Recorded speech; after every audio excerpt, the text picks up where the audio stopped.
Mon petit papa chéri, comme je voudrais que tu sois là pour passer la Noël, je t'embrasse bien fort mon petit papa, ta René qui t'aime bien, René de René à son père. Mon petit papa, je te souhaite une bonne année, c'est pour que tu reviennes bien vite. Je suis bien contente de t'écrire ces deux mots, car cette année sera l'année du bonheur. J'espère que 1918 amènera ton retour. Geneviève et Madeleine, de Madeleine et Geneviève de Diaz à leur père Alexandre, 12 décembre 1917. Lettre sur le thème « Je suis sage mais tu me manques ». Cher papa, je vais te dire que je reviens de la messe. Il y avait beaucoup de monde. Je vais te mettre dans l'enveloppe une branche de buis que tu porteras sur toi. Ça te portera bonheur. Maman va mieux. Je m'empresse de t'écrire parce qu'on va manger. Louis travaille beau toujours. Il est en bonne santé ainsi que toute la famille. Et toi, vas-tu toujours bien? Aujourd'hui, dimanche, on n'a rien reçu de toi. Ne te tourmente pas si je t'écris pas souvent, c'est parce que je ne trouve rien à dire. Je t'écrirai plus souvent maintenant. Maman t'a écrit ce matin et Suzanne va commencer à t'en écrire une. Tu me demandes des nouvelles de Vévette. Elle va toujours bien, mais elle grandit pas. Elle est toujours gentille. De Clotaire à Bourdin à son père, Fleury, 28 mars 1915.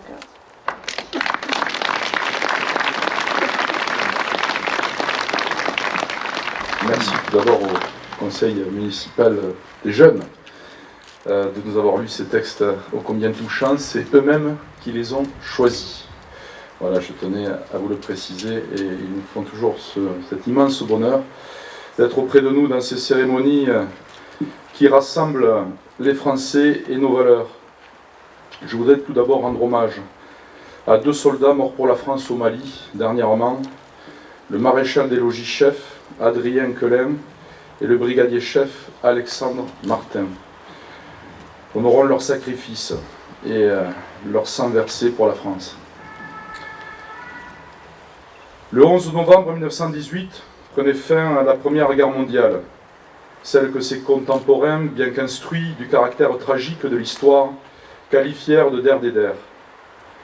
En un peu plus de 4 années, l'Europe venait de s'autodétruire dans une terrible nuit de massacres, qui laissait sur le champ de bataille près de 19 millions de morts, dont la moitié étaient des civils.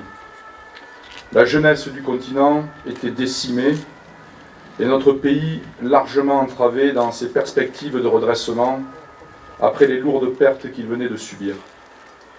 La France était certes victorieuse, portée qu'elle avait été par la détermination du tigre, Georges Clemenceau, et par le sacrifice de son armée de citoyens et de patriotes. Mais elle avait laissé dans les tranchées creusées pour assurer la défense nationale une bonne part de ses forces vives et de son allant. Ce 11 novembre 1918, les cloches sonnaient à la volée, les drapeaux tricolores flottaient au vent. L'Alsace-Lorraine retrouvait la mère patrie, mais dans les chaumières d'une France toujours rurale, c'était la désolation d'un pays amputé de son avenir, et de familles qui pleuraient leur mort.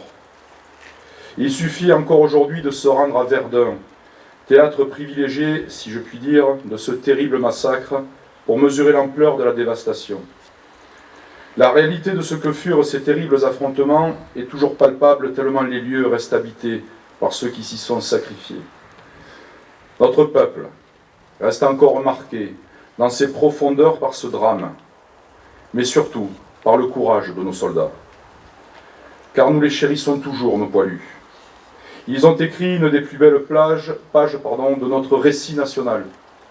Leur engagement, leur abnégation, leur esprit de sacrifice sont toujours un exemple pour la nation dans chaque famille.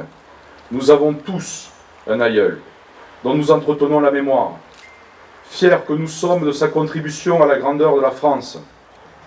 C'est aussi ça une nation, une communauté humaine qui communie dans une mémoire commune. C'est même essentiellement cela, une nation, une continuité historique, un chapelet d'événements auxquels on se sent lié par le sang ou la culture. Être français, c'est avant tout faire sienne son histoire. N'en déplaise à tous ces sinistres représentants qui utilisent l'histoire pour déconstruire la France, la rendant responsable de tous les maux de la terre. Non, La France fut grande, comme elle le fut en 1914. Cette guerre qu'elle n'avait pas souhaitée, mais qu'elle mena jusqu'à son propre sacrifice. Naturellement, cette terrible tragédie qui donna naissance au XXe siècle fait écho à ce que nous vivons aujourd'hui à l'aube du suivant. Jusqu'à la crise du Covid qui nous ramène à celle provoquée par la grippe espagnole. Mais c'est surtout le retour de la guerre sur le continent européen qui a provoqué en nous une forme de sidération. Il vient nous rappeler que l'humanité n'en a jamais fini avec la guerre, même là où elle s'en croyait prémunie. L'impérialisme conquérant, la barbarie, le mépris des droits humains, les plus fondamentaux, ne sont pas moins de notre époque qu'ils ne le furent de celle passée. Les libertés individuelles, le droit des peuples à disposer d'eux-mêmes, l'intangibilité des frontières, le respect des règles environnementales sont autant d'enjeux sur lesquels nous devons rester inflexibles.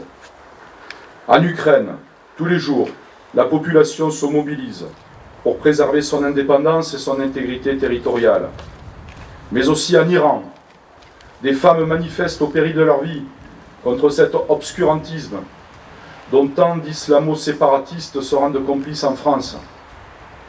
Ces hommes et ces femmes nous montrent la voie, celle du courage et de la fraternité. Ils sont à l'image de nos poilus, mus par des valeurs auxquelles ils croient, prêts au sacrifice pour faire prévaloir leur idéal de paix et de liberté. Nous devons désormais nous réarmer, au sens propre, en nous dotant des moyens militaires nécessaires, mais aussi moralement, en cessant de nous faire dicter de fausses valeurs. Il nous appartient de renouer le lien entre la nation et l'armée, car la défense nationale dépend de l'engagement de tous.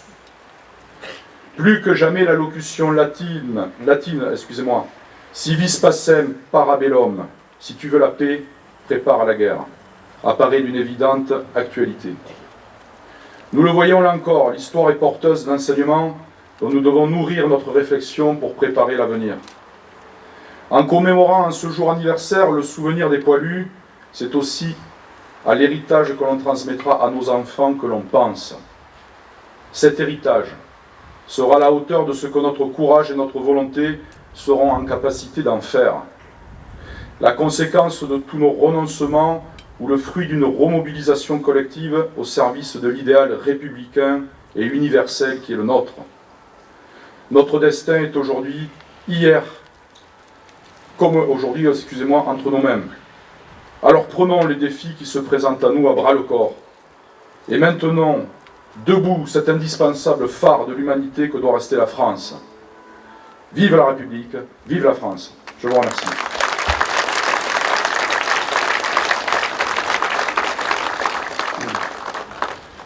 Juste un petit mot parce que je remettrai tout à l'heure la jarre de la ville en présence et avec Pierre Conan, à qui je veux assurer de notre fraternité. Il a dernièrement perdu son épouse, lui qui a été président de l'UNSC. Merci Pierre d'être parmi nous.